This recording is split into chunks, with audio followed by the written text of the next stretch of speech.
ओम परमात्मने नमः। जो अपने कल्याण के लिए शास्त्र विधि के अनुसार चलते हैं उनको तो परम गति की प्राप्ति होती है, पर जो ऐसा न करके मनमाने ढंग से आचरण करते हैं उनकी क्या गति होती है, आगे के श्लोक में बताते हैं। यह शास्त्र विधि मुत्सृज्य वर्तते काम कारतः न ससिद्धिमवाप्नोति न सुखम न पराप गतिम। अर्थात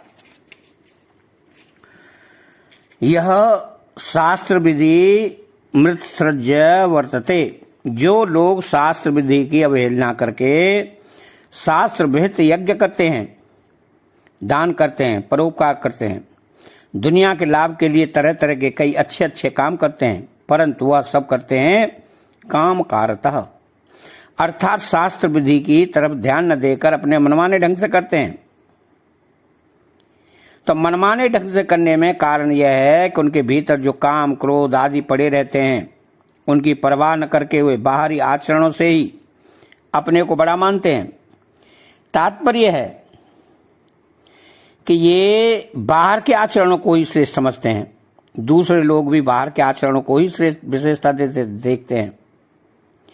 भीतर के भावों को सिद्धांतों को जानने वाले लोग बहुत कम होते हैं, परंतु वास्तव में भीतर के भावों का ही विशेष महत्व है। अगर भीतर में दुर्गुण दुर्भाव रहते हैं और बाहर से बड़े भारी त्यागी तपस्वी बन जाते हैं तो अभिमान में आकर दूसरों की ताड़ना कर देते हैं।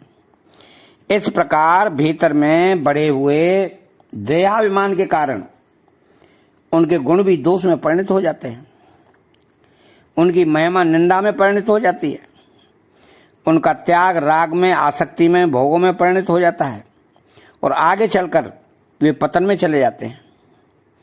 इसलिए भीतर में दोषों के रहने से ही वे शास्त्र विधि का त्याग करके मनमाने ढंग से आचरण करते हैं। जैसे रोगी अपनी दृष्टि से तो कुपथ्य का त्याग और पथ्य का सेवन करता है, पर वह आसक्तिवश कुपथ्य ले लेता है जिससे उसका स्वास्थ्य और अधिक खराब हो जाता है। ऐसे ही वे लोग अपनी दृष्टि से अच्छे अच्छे काम करते हैं, पर भीतर में काम क्रोध और लोभ का आवेश रहने से वे शास्त्र विधि की अवहेलना करके मनमाने ढंग से काम करने लग जाते हैं, जिससे वे अधोगति में चले जाते हैं। तो न ससिद्धिमवाप्नोति, आसुरी संपदा वाले जो लोग शास्त्र विधि का त्याग करके यज्ञ आदि शुभ कर्म करते हैं उनको धन मान आदर आदि के रूप में कुछ प्रसिद्ध रूपी सिद्धि मिल सकती है, पर वास्तव में अंतःकरण की शुद्धि रूप जो सिद्धि है वो उनको नहीं मिलती। न सुखम, उनको सुख भी नहीं मिलता, क्योंकि उनके भीतर में काम क्रोध आदि की जलन बनी हुई है। तो पदार्थों के संयोग से होने वाला सुख उन्हें मिल सकता है, पर वह सुख दुखों का कारण ही है, अर्थात उससे दुख ही दुख पैदा होते हैं। तात्पर्य यह है कि पारमार्थिक मार्ग में मिलने वाला सात्विक सुख उनको नहीं मिलता, न पराम गतिम, उनको परमगति भी नहीं मिलती। परमगति मिले ही कैसे? पहले तो वे परमगति को मानते ही नहीं, और यदि मानते भी हैं तो भी उनको मिल नहीं सकती, क्योंकि काम क्रोध और लोभ के कारण उनके कर्म ही ऐसे होते हैं। सिद्धि सुख और परमगति के न मिलने का तात्पर्य यह है कि वे आचरण तो श्रेष्ठ करते हैं जिससे उन्हें सिद्धि सुख और परमगति की प्राप्ति हो सके, परंतु भीतर में काम क्रोध लोभ अभिमान आदि रहने के से उनके अच्छे आचरण भी बुराई में बदल जाते हैं। इससे उनको उपयुक्त चीजें नहीं मिलती। यदि ऐसा मान लिया जाए कि उनके आचरण ही बुरे होते हैं तो भगवान का न ससिद्धिमवाप्नोति न सुखम न पराम गतिम ऐसा कहना बनेगा ही नहीं, क्योंकि प्राप्ति होने पर भी निषेध होता है। प्राप्तो सत्याम निषेधा। तो आसुर मनुष्य अभिमान के कारण अपने को सिद्ध और सुखी मानते हैं। सिद्धो अहम, बलवान सुखी, पर वास्तव में वे सिद्ध और सुखी होते नहीं। न ससिद्धिमवाप्नोति न सुखम। तो उनके हृदय में अभिमान और द्वेष की अग्नि जलती रहती है। तो शास्त्र विधि का त्याग करने से मनुष्य को सिद्धि आदि की प्राप्ति नहीं होती।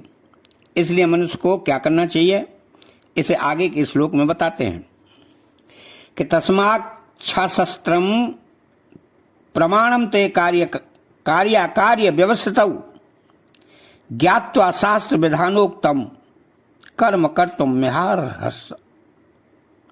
अर्थात तस्मात् शास्त्रम प्रमाणम ते कार्य व्यवस्थितौ, जिन मनुष्यों को अपने प्राणों से मोह होता है वे प्रवृत्ति और निवृत्ति अर्थात कर्तव्य और अकर्तव्य को न जानने से विशेष रूप से आसुरी संपत्ति में प्रवृत्त होते हैं।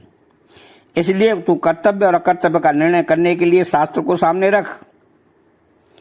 तो जिनकी महिमा शास्त्रों ने गाई है और जिनका वर्ताव शास्त्रीय सिद्धांत के अनुसार होता है, ऐसे संत महापुरुषों के आचरणों और वचनों के अनुसार चलना भी शास्त्रों के अनुसार ही चलना है। कारण कि उन महापुरुषों ने शास्त्रों को आदर दिया है और शास्त्रों के अनुसार चलने से ही वे श्रेष्ठ पुरुष बने हैं। वास्तव में देखा जाए तो जो महापुरुष परमात्मा तत्व को प्राप्त हुए हैं,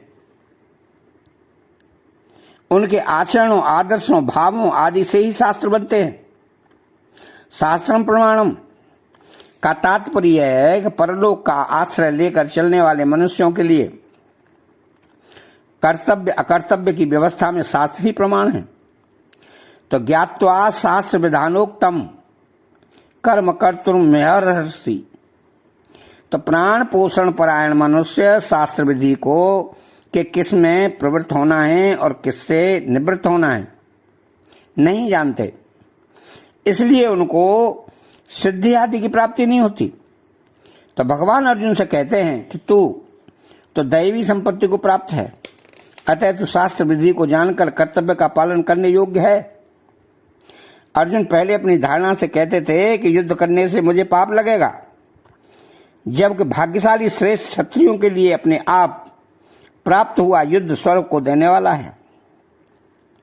भगवान कहते हैं कि भैया तू पाप पुण्य का निर्णय अपने मनमाने ढंग से कर रहा है, तुझे तो इस विषय में शास्त्र को प्रमाण रखना चाहिए। शास्त्र की आज्ञा समझकर ही तुझे कर्तव्य कर्म करना चाहिए। इसका तात्पर्य है कि युद्ध रूप क्रिया बांधने वाली नहीं है, परंतु स्वार्थ और अभिमान रखकर की हुई शास्त्रीय क्रिया यज्ञ दान आदि ही बांधने वाली होती है, और मनमाने ढंग से शास्त्र विपरीत की हुई क्रिया तो पतन करने वाली होती है। तो स्वतः प्राप्त युद्ध रूप क्रिया क्रूर और हिंसा रूप दिखती हुई भी पापजनक नहीं होती। तात्पर्य है कि स्वभाव नियत कर्म करता हुआ सर्वदा स्वार्थ रहित मनुष्य पाप को प्राप्त नहीं होता। अर्थात ब्राह्मण, क्षत्रिय, वैश्य और शूद्र इनके स्वभाव के अनुसार शास्त्रों ने जो आज्ञा दी है उसके अनुसार कर्म करने से मनुष्य को पाप नहीं लगता। पाप लगता है स्वार्थ से, अभिमान से और दूसरों का अनिष्ट सोचने से। मनुष्य जन्म की सार्थकता यही है कि वो शरीर प्राणों के मोह में न फंसकर केवल परमात्मा प्राप्ति के उद्देश्य से शास्त्रविहित कर्मों को करे। तो 7वें श्लोक में भगवान ने कहा था कि आसुर स्वभाव वाले मनुष्य कर्तव्य अकर्तव्य को नहीं जानते, या भगवान बताते हैं कि वह आसुर स्वभाव वाले शास्त्र के अनुसार आचरण करने से ही मिटेगा। यहां शंका हो सकती है कि जो शास्त्र पढ़े हुए नहीं हैं उनको कर्तव्य का ज्ञान कैसे होगा। इसका समाधान यह है कि अगर उनका अपने कल्याण का उद्देश्य होगा तो अपने कर्तव्य का ज्ञान स्वतः होगा, क्योंकि आवश्यकता आविष्कार की जननी है। अगर अपने कल्याण का उद्देश्य नहीं होगा तो शास्त्र पढ़ने पर भी कर्तव्य का ज्ञान नहीं होगा, उल्टे अज्ञान बढ़ेगा कि हम अधिक जानते हैं। तो ओम तत्सदिते श्रीमद्भगवत गीता सुपनिषत्सु ब्रह्म विद्यायां योग शास्त्रे श्री कृष्णार्जुन संवादे देवासुर संपद्विभाग योगो नाम 16 अध्याय समाप्तः। अतः चैनल को सब्सक्राइब करें, बेल आइकन को दबाएं और कमेंट बॉक्स में जय श्री कृष्णा लिखें। और जय श्री कृष्णा।